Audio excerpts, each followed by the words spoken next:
Hello students, welcome to the new lecture of circular motion. तो आज हम लोग क्वेश्चन करने वाले हैं। एक है ना कंसेप्चुअल टॉपिक है हेमिस्फेरिकल बॉल कंसेप्ट, मतलब हेमिस्फेयर टाइप का जो बॉल होगा, बॉल मतलब कटोरा कह सकते हो, है ना कटोरा, उसमें कैसे कंसेप्ट लगाएंगे सर्कुलर मोशन का, उसमें कैसे क्वेश्चंस फ्रेम होंगे, वो हम लोग क्वेश्चंस के है ना जरिए ही हम लोग देखने वाले हैं। तो ये टॉपिक बहुत इंपॉर्टेंट है ना। थोड़ा सा यहाँ से अब सर्कुलर मोशन का लेवल थोड़ा सा बढ़ेगा, ठीक है।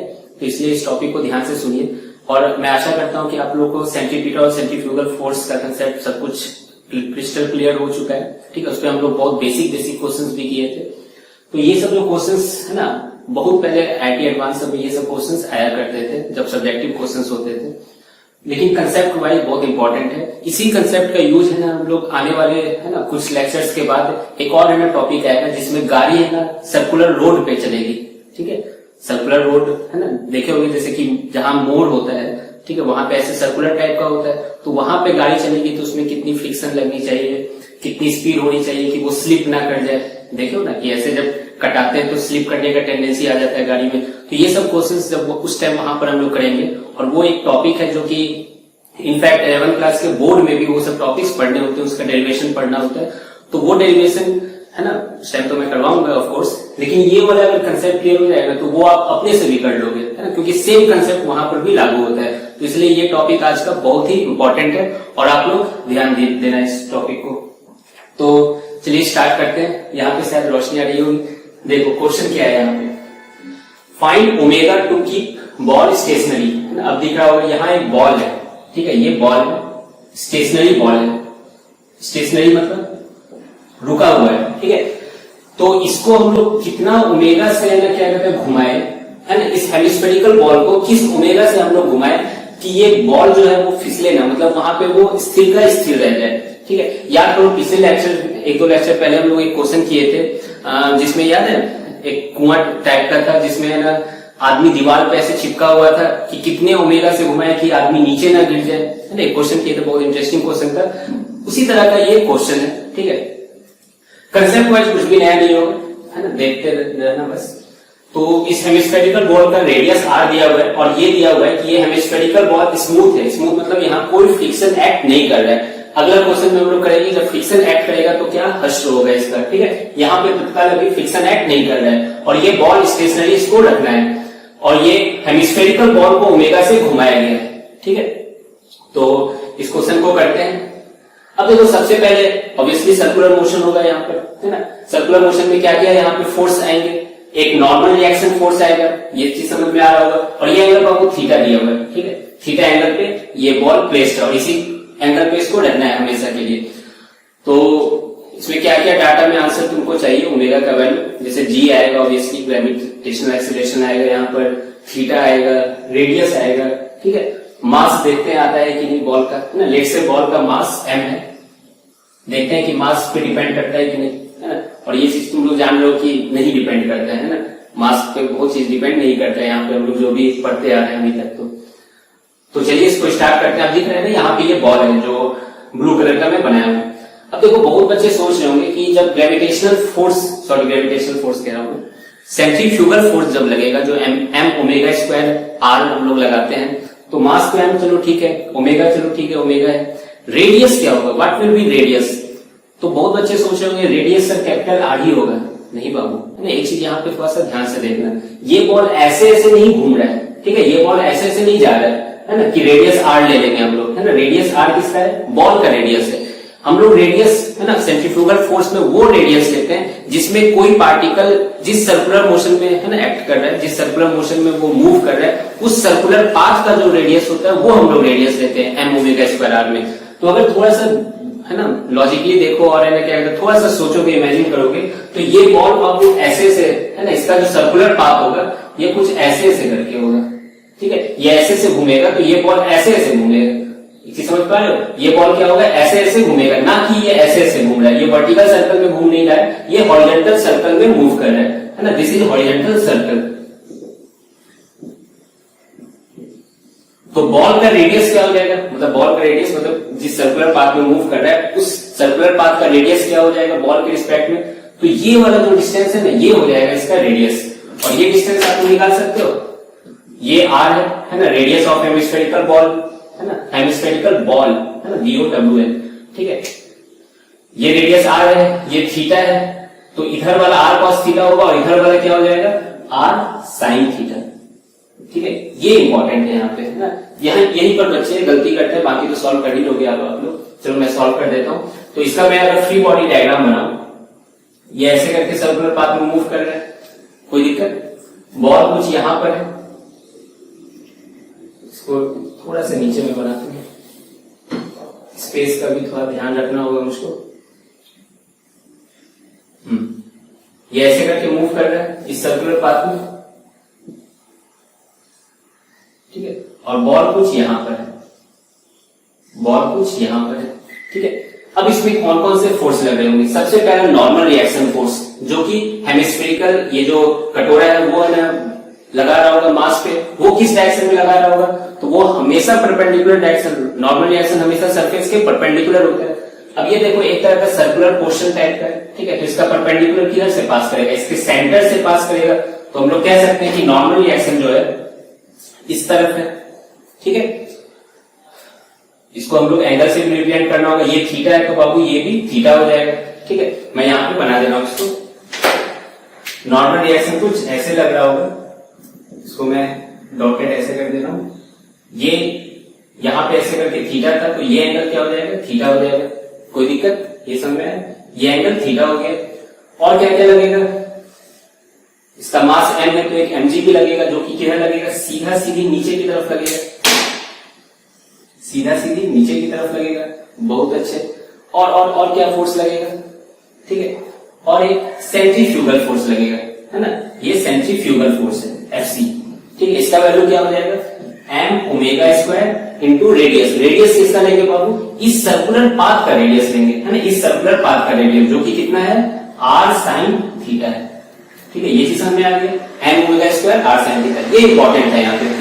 अब तो आप लोग फ्री बॉडी डायग्राम को कैसे रिजॉल्व करते हैं दो डायरेक्शन में, ये आप लोग जान रहे होंगे, ठीक है। ये नॉर्मल रिएक्शन n है, तो इसका एक कंपोनेंट इधर आ जाएगा और एक कंपोनेंट इधर आ जाएगा, इस तरफ कंपोनेंट क्या आ जाएगा बाबू, n sin थीटा हो जाएगा और इस तरफ n cos theta.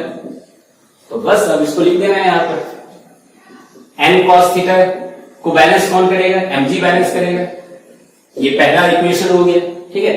n sin theta को कौन बैलेंस करेगा, n sin थीटा को ये सेंट्रीफ्यूगल फोर्स बैलेंस करेगा FC, जिसका की वैल्यू कितना है, m omega square r sin theta.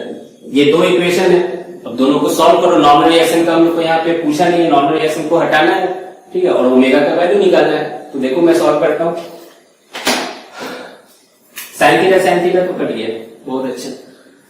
ऐसा करते हैं 1 डिवाइडेड बाय 2 कर देते हैं, दोनों को अगर डिवाइड करोगे, है ना, क्या बचेगा यहाँ पर, cos थीटा बचेगा और इधर mm कट जाएगा डिवाइड करने पे, बचेगा g by omega square r, ठीक है।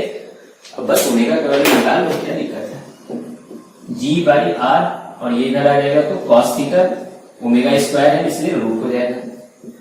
ये आपका आंसर हो गया।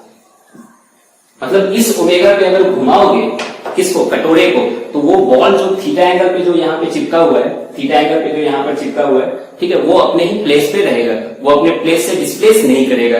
कब, जब स्मूथ सरफेस होगा तो, ठीक है। अब हम लोग नेक्स्ट क्वेश्चन में देखेंगे जब फ्रिक्शनल सरफेस होगा तो फिर क्या हाल होगा, यहाँ पर फिर किस ओमेगा से हम लोग को घुमाना है। तो आई होप कि आपको ये कंसेप्ट क्लियर हो गया होगा, अगर नहीं हुआ होगा क्लियर, एक बार फिर से वापस जाके वीडियो को फिर से पीछे से देख लीजिए, है ना, क्योंकि नेक्स्ट क्वेश्चन थोड़ा सा विशाल होने वाला है, ठीक है।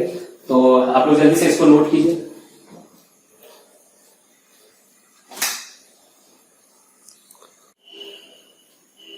चलिए अब हम लोग नेक्स्ट क्वेश्चन देखते हैं। यहाँ क्या कह रहा है क्वेश्चन में, if there is frictional surface find range of omega so that there is no slipping, so that no slipping is there. मतलब कि अब ये जो सरफेस है ये अब फ्रिक्शनल हो चुका है ना, it is no longer smooth surface, now this surface is frictional. So what should be the range of omega, है ना, ओमेगा का रेंज क्या हो, so that there will be no slipping, है ना, ताकि कोई स्लिपिंग यहाँ पर एक्ट ना हो। स्लिपिंग मतलब फिसलना, है ना, मतलब बॉल अभी भी हमको स्टेशनरी ही चाहिए, उसी पोजीशन पे चाहिए जो कि क्या है, थीटा एंगल पे है। पिछले क्वेश्चन में क्या था बाबू, पिछले क्वेश्चन में था कि सरफेस वाज स्मूथ, है ना, सरफेस स्मूथ था, तो किस ओमेगा से घुमाए कि है ना स्लिपिंग ना हो। अब देखो एक चीज ध्यान रखना, कभी कभी देखो कन्वर्स स्टेटमेंट भी ट्रू होता है। मान लो इस डायरेक्शन से कोई स्टेटमेंट ट्रू है तो उसके उल्टे डायरेक्शन से भी स्टेटमेंट ट्रू माना जाता है। तो वही केस पिछले क्वेश्चन का था। पिछले क्वेश्चन में ओमेगा का क्या वैल्यू आया था, आप लोग कॉपी में देख सकते हो, √g/r cos थीटा, है ना, मैं यहां लिखा हूं √g/r cos थीटा आया था। मतलब ओमेगा √g/r cos थीटा कब आया था, जब फ्रिक्शन एक्ट नहीं कर रहा था। जब फ्रिक्शन एक्ट नहीं कर रहा था तो ओमेगा इतना पे स्लिपिंग नहीं हो रहा था, मतलब बॉल स्टेशनरी रह रही थी। इसका कन्वर्स भी ट्रू है बाबू, इसका कन्वर्स ट्रू है। इसका मतलब यह हुआ कि अगर ओमेगा इतना होगा, मतलब √g/r cos थीटा होगा, तो फ्रिक्शन भी नहीं एक्ट करेगा। ठीक है, सुन के ये अटपटा लग रहा होगा, लेकिन समझना फिर से कि पहले क्वेश्चन क्या था। पहला क्वेश्चन जो भी हम लोग देखे कि फ्रिक्शन नहीं है तो क्या ओमेगा होना चाहिए, तो ओमेगा का वैल्यू निकालनी हम लोग। अब यहां पर मैं यह कह रहा हूं कि उस ओमेगा पे फ्रिक्शन एक्ट नहीं करेगा, मतलब अगर ये सरफेस फ्रिक्शनल है तो भी वहां पर फ्रिक्शन का इफेक्ट नहीं आएगा। क्यों फ्रिक्शन का इफेक्ट नहीं आएगा, कुछ इसको आप रिलेट कर सकते हो स्टैटिक और काइनेटिक फ्रिक्शन फोर्स से, याद है ना। फ्रिक्शन है ना, क्या कहता है, कुछ फोर्स लगता है तो फ्रिक्शन उसको रोकने की कोशिश करता है ना। फ्रिक्शन का इफेक्ट तब आता है जब है ना उसके स्टैटिक फ्रिक्शन का जो मैक्सिमम फोर्स होता है उससे ज्यादा जब फोर्स लगने लगता है तब फ्रिक्शन एक्ट करने लगता है। ठीक है, तो वैसे ही कुछ कंसेप्ट यहां पर भी है कि अगर ओमेगा इतना होगा तो है ना फ्रिक्शन सरफेस भी है तो भी फ्रिक्शनल फोर्स नहीं आएगी वहां पे। ठीक है, तो अब हम लोग का दो केस यहां पे बनता है। अगर इससे ज्यादा होगा ओमेगा तो क्या होगा, इससे कम होगा ओमेगा तो क्या होगा, क्योंकि उस ओमेगा पे तो कोई फ्रिक्शन एक्ट नहीं कर रही है। ठीक है, तो पहला केस हम लोग पढ़ रहे हैं ओमेगा ग्रेटर देन, है ना, date omega √g/r cos theta. ठीक है, इसको ओमेगा नॉट भी है ना याद रख सकते हो। अब हम लोग इस पे देखते हैं। ठीक है, तो बाकी सब चीजें तो आप लोग को क्लियर ही होगा कि किधर नॉर्मल रिएक्शन लगेगा, किस सर्कुलर पाथ में यहां मूवमेंट होगा, ये सब तो फिर से बताने की कोई जरूरत नहीं है। तो मैं डायरेक्ट यहां पे बना रहा हूं, इस पाथ में बॉल मूव कर रहा है हमारा, ये बॉल है मास m। ठीक है, अब यहां पर देखते हैं कि कौन कौन से फोर्स आएंगे, उसको कैसे रिजॉल्व करेंगे। फोर्स सब वही आएगा, कुछ नया नहीं आने वाला है। तो मैं एक एक करके बना देता हूं। यहां पर एक तो नॉर्मल रिएक्शन अपना प्यारा सा इधर है, इस डायरेक्शन में, किस एंगल पे ये बाबू, थीटा एंगल पे। कैसे थीटा एंगल है समझ में आ रहा होगा, ये अगर नॉर्मल इस डायरेक्शन में ये थीटा होगा तो ये क्या होगा, थीटा होगा, कुछ अल्टरनेट इंटीरियर एंगल ऐसा कुछ होता है। ठीक है, जानते हो यार। तो ये नॉर्मल है, ये थीटा है, और एक फोर्स क्या आएगा, एक फोर्स आएगा mg, एक फोर्स आएगा mg नीचे की तरफ। एक फोर्स क्या आएगा जो कि बहुत इंपॉर्टेंट फोर्स है, सेंट्रीफ्यूगल फोर्स, जो कि बाहर की तरफ आता है। ठीक है, इसका वैल्यू कितना हो जाएगा, m omega square radius. Radius बोलो क्या होगा, रेडियस क्या होगा यहाँ पर, इसका रेडियस होगा, ना कि उस कटोरे का रेडियस। ठीक है, इसका रेडियस कितना है, r sin थीटा है ना, यही तो रेडियस इसका, ऐसे से मूव कर रहा है r sin थीटा। बहुत अच्छा, यहां तक तो हो गया। एक फोर्स तो अभी भी है, फ्रिक्शन फोर्स। वो फ्रिक्शन फोर्स किधर लगेगा। ठीक है, अब फ्रिक्शन भी पिक्चर में आ चुका है। तो बाबू अगर ओमेगा इससे ज्यादा हुआ, इसका मतलब ये तेज घूम रहा है ना, ये बॉल क्या हो रहा है, बहुत तेज घूम रहा है, ये ऐसे करके मूव कर रहा है इस डायरेक्शन में, ऐसे करके तेज घूम रहा है। अगर खुद ही सोचो, है ना, थोड़ा सा इमेजिन करना कि एक कटोरे में एक बॉल है। ठीक है, एक पार्टिकुलर ओमेगा पे घुमा रहे थे तो वो बॉल वहीं पर था। अगर उससे ज्यादा कर देंगे तो बॉल किधर जाएगा, नीचे गिरेगा कि ऊपर जाएगा, खुद सोचो, है ना। एक कटोरे को घुमा रहे हैं ऐसे करके, उसमें बॉल था तो एक पार्टिकुलर ओमेगा पे घुमा रहे थे तो वो बॉल वहीं पर स्टेशनरी था। Now if we increase the value of omega, है ना, omega is what, angular velocity. So if we increase the value of angular velocity, what will be the tendency of the ball to go, upwards और downwards. ठीक है, तो यहाँ पे आप लोग खुद सोच सकते हो कि ये ऊपर ही जाएगा। ठीक है, तो अगर ओमेगा इससे ज्यादा हुआ तो we can say that tendency of ball is to go किधर, अपवर्ड्स, है ना।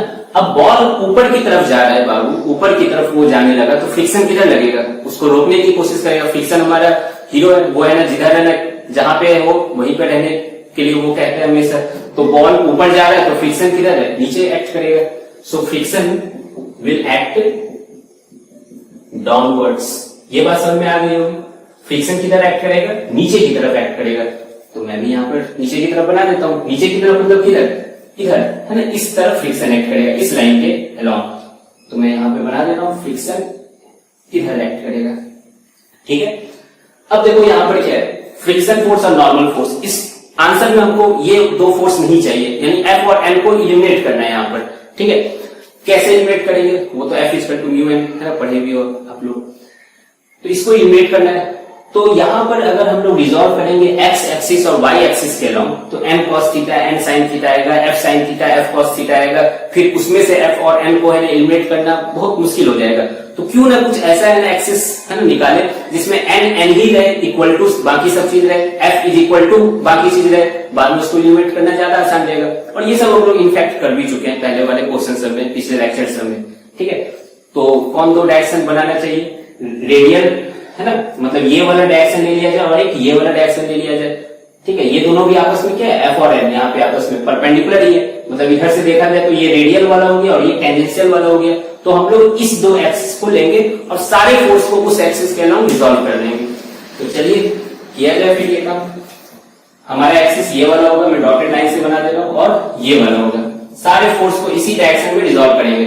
तो चलिए बहुत सारे फोर्स यहाँ पे हैं। ये एंगल थीटा है, तो देखो और कौन कौन एंगल थीटा हो जाएगा। ये एंगल मुझको लगता है थीटा हो जाएगा, ठीक है। मतलब एक एक अल्टरनेट एंगल थीटा होगा, मैं क्या ही ये सब इतना लंबा चौड़ा क्या ही बताना है। ये थीटा हो जाएगा, तो ये 90 माइनस थीटा, तो ये थीटा हो जाएगा हमारा, ठीक है। और किसी का जरूरत है, हाँ ये 90 माइनस थीटा होगा, तो फिर ये थीटा हो जाएगा। कोई दिक्कत, हो गया, काफी हो गया। अब सारे को रिजॉल्व करते हैं। एन को रिजॉल्व करने की जरूरत नहीं, वो हमारे एक्सिस में ही है। फ्रिक्शन फोर्स को रिजॉल्व करने की जरूरत नहीं क्योंकि वो हमारे एक्सिस में ही है।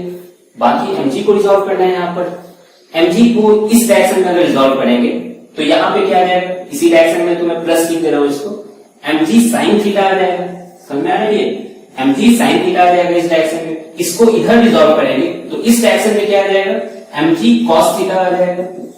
कोई दिक्कत नहीं, बहुत अच्छी बात है। और कौन फोर्स लगी है, ये वाला force M omega square are sine theta, ठीक है। यहां थोड़ा सा अच्छे से रिजॉल्व करना है। इसको अगर हम लोग इस डायरेक्शन में रिजॉल्व करें, है ना, यही दो डायरेक्शन है, एक ये टेंजेंशियल वाला और एक ये रेडियल वाला।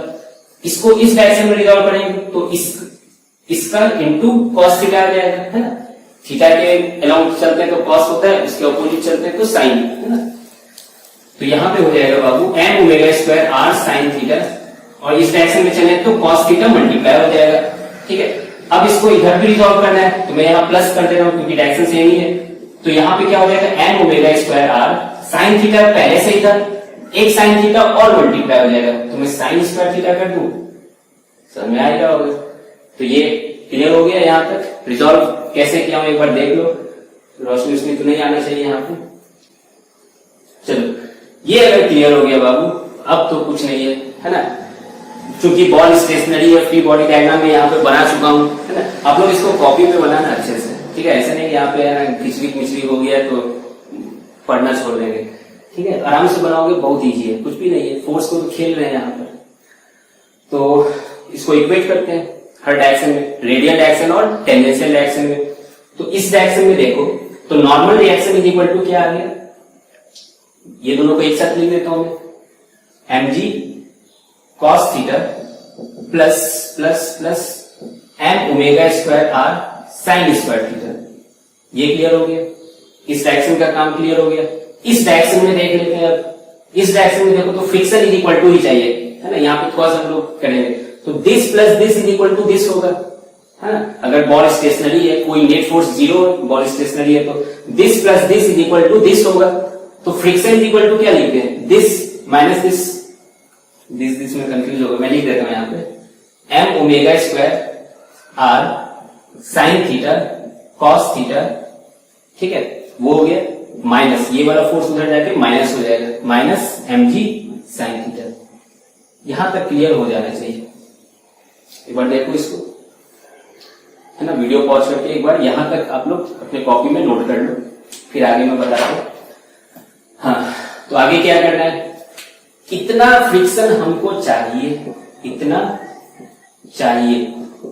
क्यों चाहिए, इतना चाहिए ताकि कोई स्लिपिंग यहां पर टेंडेंसी ना हो, इतना फ्रिक्शन चाहिए। लेकिन फ्रिक्शन का एक लिमिटेशन वैल्यू होता है, उससे ज्यादा वो नहीं दे सकता है। और फ्रिक्शन का लिमिटेशन वैल्यू क्या होता है, म्यू इंटू एन होता है, म्यू इंटू नॉर्मल रिएक्शन होता है। तो इतना फ्रिक्शन हमको चाहिए, है ना। लेकिन ये फ्रिक्शन किससे कम होगा, ये वाला फ्रिक्शन किससे कम होगा, म्यू एन से कम होगा। ये चीज समझ में आ गई, ये फ्रिक्शन म्यू एन से कम होगा। ठीक है, तो बस अब यहाँ पे इसको सॉल्व करना है। तो देखो मैं कैसे सॉल्व कर रहा हूं, एकदम जादुई टाइप का। मैं लिखता हूं यहाँ पर, इस डायरेक्शन वाले को ब्लैक पेन से लिख दे रहा हूं मैं, M omega square are sine theta cos theta minus M G sine theta less than equal to, इसको मैं यहां पे लिख दे रहा हूं म्यू इंटू, बाकी सब ब्रैकेट में आ जाएगा, M G cos theta plus M omega square are sine square theta. ठीक है, थोड़ा सा यहाँ पे स्पेस का कमी हो रहा है बाबू। ऐसा करो तुम लोग है ना, क्या कहते हैं, तब तक कैलकुलेट करते रहो, रुकना नहीं है। अब तो बस सॉल्व करना है इसको।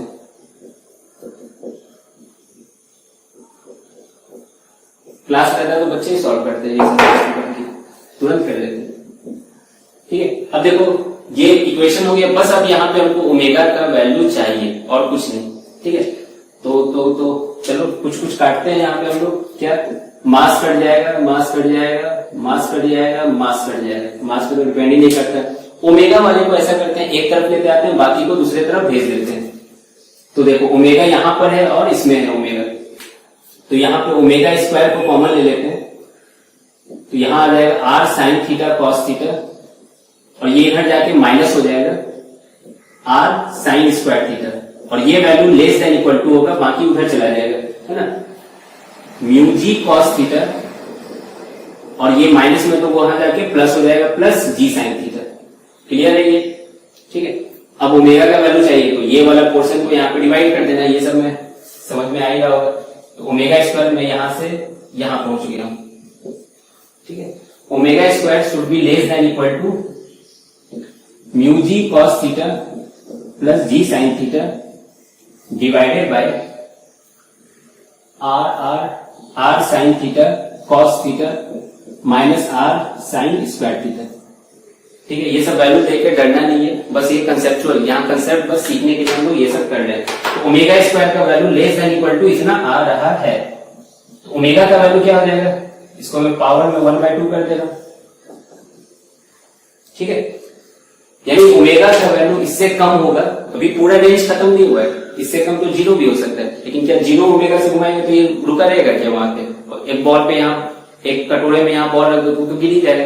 तो अभी रेंज, अभी ये क्वेश्चन पूरा नहीं हुआ है, अभी एक तरफ का पूरा हुआ है, एक तरफ मतलब केस 1 हुआ है, यहाँ पर केस 2 भी ऐसा चलेगा, बस ये लेस देन हो जाएगा और फ्रिक्शन ऊपर की तरफ लगेगा। तो आप लोग इसको ध्यान से देख लो।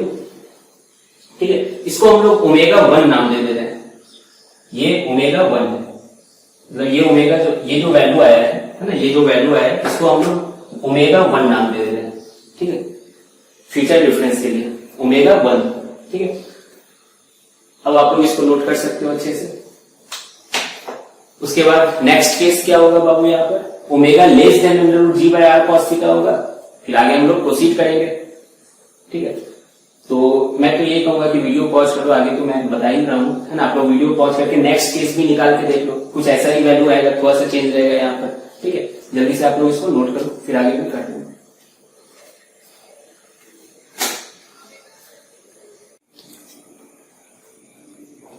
आई होप कि आप लोग केस 2 भी बना ही नहीं होगे, एक बार चेक कर लो, चेक करते हैं हम लोग। तो उस time case omega greater then था, अब लेस देन वाला होगा केस, है ना। इक्वल टू में क्या हुआ था आप लोग जान रहे हो, ग्रेटर देन में क्या हुआ मैं अभी जस्ट बता दिया, अब लेस देन में देखते हैं क्या होगा। ठीक है, तो omega less than under root G by R cos theta में क्या होगा देखते हैं। तो यहाँ पर टेंडेंसी क्या होगी बॉल की, अगर ओमेगा को घटा दिए, इस ओमेगा को अगर हम लोग यहाँ पर घटा देंगे तो बॉल का टेंडेंसी क्या होगा, नीचे आने के लिए होगा, वो नीचे ससरने की कोशिश करेगा, है ना। सो टेंडेंसी ऑफ बॉल, है ना, इज टू गो डाउनवर्ड्स, है ना। अगर tendency of ball is to go downwards then definitely friction will act upwards. ठीक है, यानी फ्रिक्शन यहाँ पर बाबू ऊपर के डायरेक्शन में लग रहा है। अब काम बस वही करना है, फ्री बॉडी डायग्राम बनाना है। चलो मैं बनाता हूं यहाँ पर, ये बॉल एम मास का बॉल हो गया। ठीक है, अब देखो यहाँ पर क्या क्या फोर्स है, एक तो mg हमारा नीचे लग ही रहा है बहुत देर से, और ये इधर M omega square are sine theta हो जाएगा। ठीक है, M omega square are sine theta इस डायरेक्शन में नॉर्मल लगेगा और इस डायरेक्शन में फ्रिक्शन लगेगा, कोई दिक्कत। अब हम लोग को डायरेक्शन किस डायरेक्शन में हम लोग को सारा फोर्स को रिजॉल्व करना है, इस डायरेक्शन में और इस डायरेक्शन में। तो चलिए बनाते हैं, उस डायरेक्शन में रिजॉल्व करते हैं। एक ये डायरेक्शन हो जाएगा और एक ये डायरेक्शन हो जाएगा, बीच में रखो ये डायरेक्शन और एक ये डायरेक्शन में रिजॉल्व करना है हम लोग को। ठीक, ये इस डायरेक्शन में फ्रिक्शन लग रहा है। तो देखते हैं कहाँ है थीटा है हमारा। थीटा एक यहाँ पर है, फिर एक यहाँ पे हो जाएगा, एक यहाँ पे हो जाएगा और एक यहाँ पे हो जाएगा, है ना। एक एक गैप करके थीटा होता है, ये सब आप लोग जानते होंगे। किसको किसको रिजॉल्व करना है, mg को करना है और इसको रिजॉल्व करना है। n और f तो उसी डायरेक्शन में, तो mg का एक कंपोनेंट इधर कितना आएगा, mg cos थीटा आ जाएगा, और इस डायरेक्शन में mg का एक कंपोनेंट कितना आ जाएगा, mg sin थीटा आ जाएगा। उसी तरह इसका एक कंपोनेंट इस तरफ जाएगा जो कि कितना हो जाएगा, m ओमेगा स्क्वायर r। कहीं गड़बड़ हुआ है क्या? ठीक है,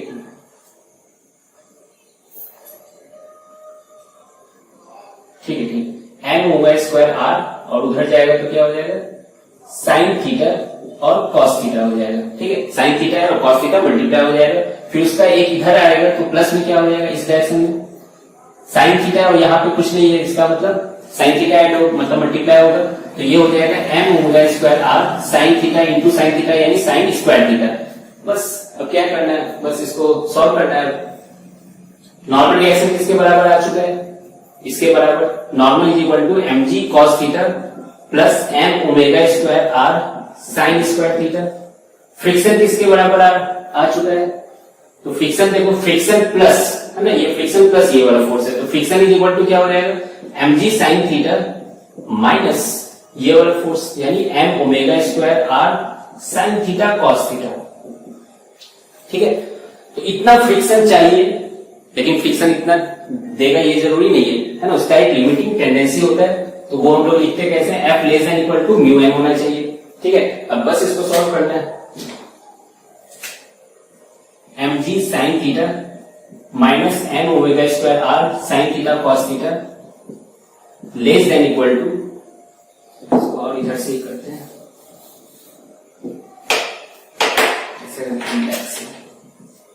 f क्या है, ये mg sine theta minus m omega square r sine theta cos theta less than equal to mu into normal reaction. Normal reaction क्या है अपना, mg cos theta plus m omega square r sine square theta. अब बाकी आप इसको solve करना है, आपको जल्दी से सॉल्व करो। mm को काटो दोनों तरफ से, ओमेगा का वैल्यू चाहिए, ओमेगा का वैल्यू चाहिए, देखो इधर ले जाके प्लस होगा ना, ओमेगा को मतलब उधर भेजना होगा। ठीक है, तो इधर क्या बच जाएगा, mg sine theta minus mu mg cos theta हो जाएगा। ऐसा करते हो, राइट हैंड साइड वाले को मैं पहले लिख देता हूं, यहाँ पे देखो क्या आएगा, तो मैं यहाँ ओमेगा स्क्वायर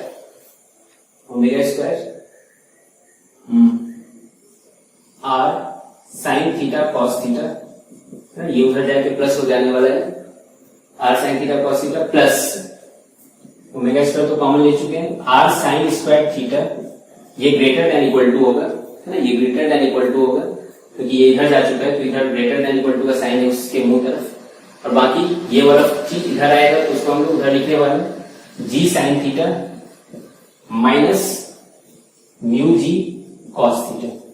समझ में आ गया। अब ओमेगा स्क्वायर का ओमेगा का वैल्यू कैसे निकालोगे, इसको इधर ले जाओगे। ठीक है, अब देखो मैं कि यहाँ पे बहुत अच्छा जादू करने वाला हूँ, इसको मिटाने वाला हूँ और यहाँ पे लिख देने वाला हूँ इसको। ठीक है, या नेक्स्ट स्टेप में लिख देता हूँ। चलो, omega greater than equal to, इधर जी को कॉमन ले लेते हैं, ऐसा करते हैं, sine theta minus mu cos theta बटा इधर क्या कॉमन आ जाएगा, आर साइन थीटा कॉमन आ जाएगा, आर साइन थीटा कॉमन ले लिए, cos theta plus sine theta आ जाएगा, कॉस थीटा प्लस, एक मिनट यहाँ म्यू भी रहेगा ना, यहाँ म्यू भी रहेगा, म्यू साइन थीटा। ठीक है, और इसका होल का पावर क्या आ जाएगा, होल का पावर 1/2, यानी इसको अंडर रूट में आ जाएगा omega greater than equal to.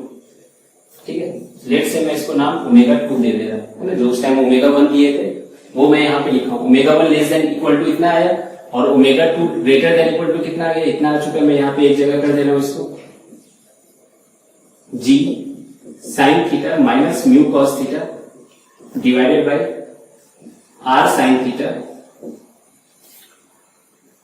Cos theta plus mu sine theta. देखो सब लोग ध्यान से देखो,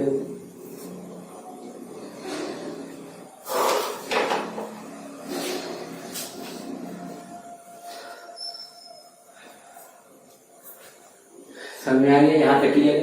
अभी हम इसका लास्ट मतलब इसमें क्या समझाना था मुझको, अब मैं वो यहाँ पे क्लियर कर दे रहा हूँ। ठीक है, ये कंसेप्ट है बाबू, ये सब क्वेश्चंस नहीं आने वाले, तुमको भी समझ में आ रहा होगा।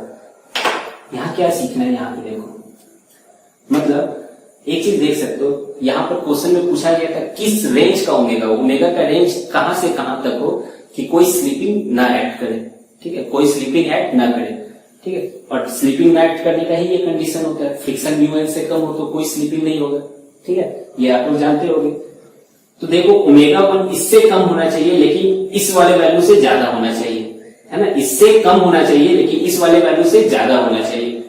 ठीक है, यानी अगर देखा जाए इससे ज्यादा होना चाहिए, इससे कम होना चाहिए, लेकिन इसका मतलब ये वाली मैक्सिमम वैल्यू है ओमेगा की, देख लो लेस देन इक्वल टू है, यानी इस वैल्यू से ओमेगा कम होना चाहिए और इस वाले वैल्यू से ये ज्यादा होना चाहिए, है ना। इसका मतलब हम लोग कह सकते हैं कि दिस इज, या दिस इज, इसको मैं लिख दे रहा हूं, this is maximum value of omega and this is minimum value of omega, minimum value of omega. ठीक है, यानी इस मैक्सिमम और इस मिनिमम के बीच अगर ओमेगा होगा तो फिर कोई स्लीपिंग एक्ट नहीं करेगा। यहाँ पर क्लियर है ये चीज। तो मैं यहाँ पे इसको लास्ट में लिख देता हूं। So range of omega for no slipping, no slipping मतलब ओमेगा किसके किसके बीच हो कि स्लीपिंग एक्ट ना करे, omega less than equal to ऐसे करके, है ना। किसके किसके बीच हो कि ओमेगा स्लीपिंग एक्ट ना हो, तो किसके किसके बीच होना चाहिए, ओमेगा इससे ज्यादा होना चाहिए लेकिन इस वैल्यू से कम होना चाहिए। तो ये चीज समझ में आ गई, ये फाइनल आंसर हो गया इसका। देख लो एक बार। ठीक है, मतलब ये ओमेगा, ये मैक्सिमम वैल्यू है तो इससे देखो कम है ओमेगा, और ये मिनिमम वैल्यू है तो ये ओमेगा इससे ज्यादा है ना, जिसको मैं ओमेगा 2 से रिप्रेजेंट किया हूं। यानी इसके बीच, इस दोनों वैल्यू के जो भी वैल्यू बीच में आएगा, मतलब अगर सारा वैल्यू दिया हुआ है, रेडियस दिया हुआ है, एंगल 30 डिग्री 60 डिग्री कुछ दिया हुआ है, म्यू का वैल्यू दिया है ना, जी का वैल्यू मालूम है, तो इसका कुछ ना कुछ तो वैल्यू आएगा। मान लो इसका 40 आ गया और इसका 10 आ गया, है ना, यानी 40 से कम होना चाहिए ओमेगा का वैल्यू और 10 से ज्यादा होना चाहिए। यानी 10 और 40 के बीच में अगर ओमेगा की वैल्यू नहीं तो कोई स्लीपिंग वहां पर नहीं होगा। समझ लो इसका कहने का क्या मतलब हुआ यहाँ पर। तो आई होप कि आप लोग को आज समझ में आ गया होगा ये कंसेप्ट, है ना। पहला कंडीशन क्या था, omega under root G by R cos theta है तो फ्रिक्शन एक्ट ही नहीं करेगा, वहां पे कोई स्लीपिंग होने का चांस ही नहीं है, फ्रिक्शन को रोकने की कोई जरूरत नहीं। वहां पे फ्रिक्शन क्या करता है, रोकता है, स्लीपिंग को, स्लीपिंग ना हो उसके लिए फ्रिक्शन आता है ना, स्लीपिंग ना हो उसी के लिए फ्रिक्शन, उसको रोकने के लिए फ्रिक्शन आता है ताकि वो चीज अपने जगह पे स्टेशनरी रहे। तो अगर ये वैल्यू रहेगा तो स्लीपिंग तो नहीं होगा, फ्रिक्शन को कोई, है ना, काम करने की कोई जरूरत नहीं, वो घर पे आराम करेगा। लेकिन अगर इससे ज्यादा हो गया इस वैल्यू से या इस वैल्यू से कम होगा तो फ्रिक्शन पिक्चर में आएगा, फ्रिक्शन पिक्चर में आएगा और वो स्लीपिंग को रोकेगा। ठीक है, तो ओमेगा का रेंज क्या हो, है ना, कि कोई स्लीपिंग ना हो, वो मैं यहाँ पे आपको समझा चुका हूं। तो फिर आज के लिए बस इतना ही, है ना। थोड़ा सा, है ना, दिमाग लगाना, इसको नोट करना, ठीक है, और एक दो बार रिवीजन करना, कुछ भी याद करने की इसको जरूरत नहीं है। जब हम लोग सर्कुलर, है ना, टर्निंग ऑफ बाइसिकल या टर्निंग ऑफ कार जब हम लोग टॉपिक पढ़ेंगे, ठीक है, सर्कुलर पाथ पे, वहां पे ये वाला कंसेप्ट हूबहू फिर से आएगा। सारा फ्री बॉडी डायग्राम ऐसा ही बनेगा, एकदम एग्जैक्टली सेम आएगा, शायद आंसर भी सेम ही आएगा। ठीक है, तो फिर मिलते हैं हम लोग फिर नेक्स्ट लेक्चर में। आप लोग इसको नोट करो। Have a nice day, thank you.